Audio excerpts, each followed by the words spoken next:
મારા અંતરમાં એક સાચો ભાવ લઈને બેઠો છું।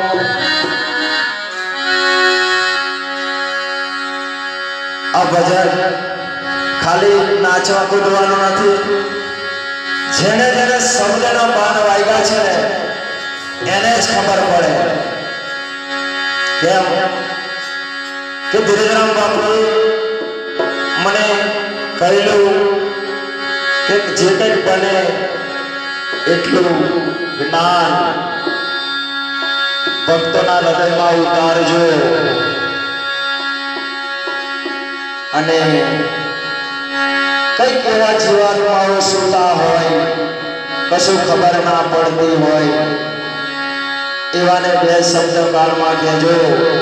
એમાંથી બે ભક્તો તરી જાય તો તારી ભક્તિ સફળ કહેવાશે। આ એક વચનનો મહિમા છે સાહેબ, પણ વચનની કદર હોય એને જ ખબર પડે।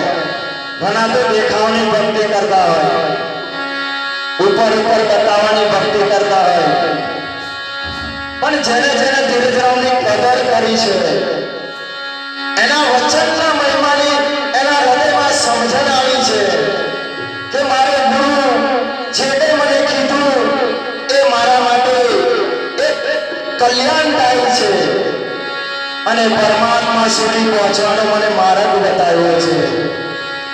એવો વચનનો મહિમા છે, ખાલી બોલવામાં નથી આવતું, એને સાંભળી એને કાનના માર્ગે હૃદયમાં ઉતારવામાં આવે છે, મુખના દ્વારે ઉતારવામાં આવતું નથી।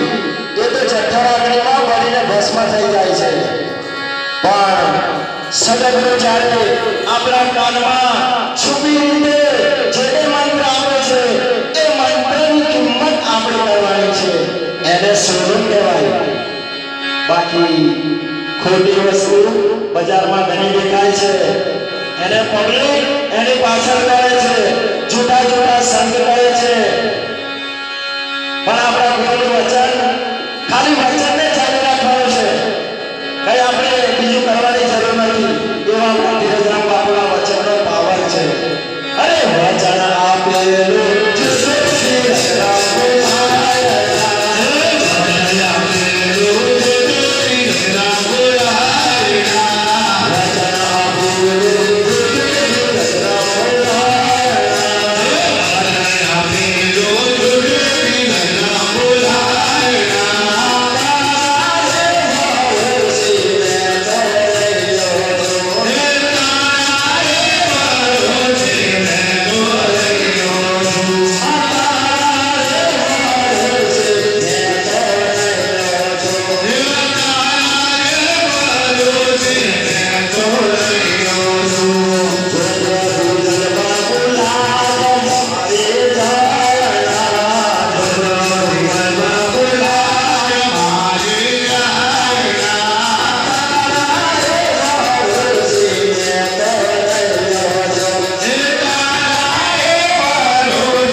તો મને ચાહે કે ના ચાહે, હા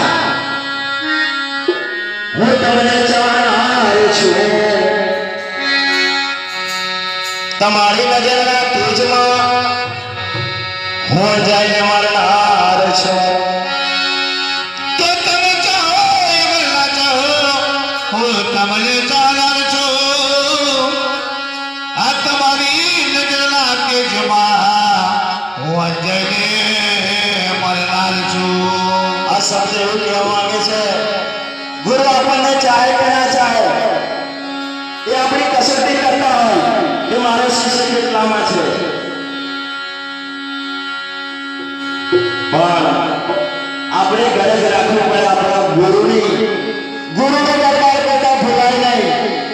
કેમ કે આપણને પથ્થરમાંથી હીરો બનાવીને બજારમાં મૂકેલા છે. પણ અમને તો બધા ભૂલી જાય છે સાહેબ. અલા ગુરુના દરબારમાં હવા બીક લાગે છે. પણ એનો તો ઉપકાર માનવો જોઈએ કે આપણને ક્યાંથી ક્યાં પહોંચાડી દીધા છે.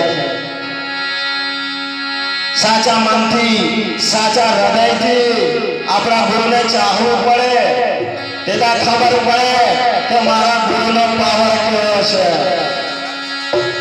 તાળી તો પાડો.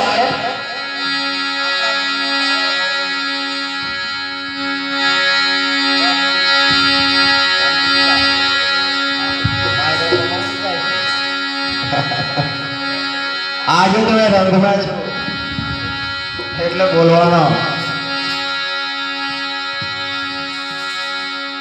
આપણા ગુરુ પ્રત્યે પૂરેપૂરો પ્રેમ રાખવો પડે. આપણે સાહેબ વિચાર તો કરો કે આપણા પ્રત્યે આપણા ગુરુની આપણા પ્રત્યે કેટલી લાગણી હશે.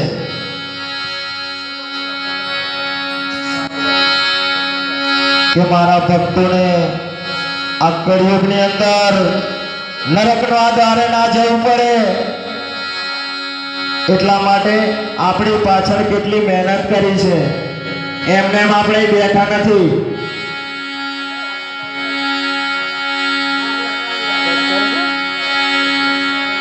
ગુરુના જેટલા બી ઉપકાર માણીએ ને એટલા ઓછા છે.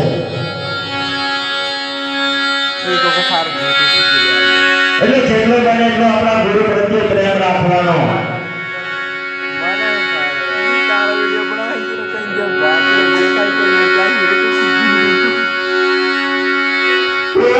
આપણા ગુરુને જે આદર જેટલો આપણે કરીશું એટલો આપણા હૃદયની અંદર પ્રેમ જાગૃત થશે.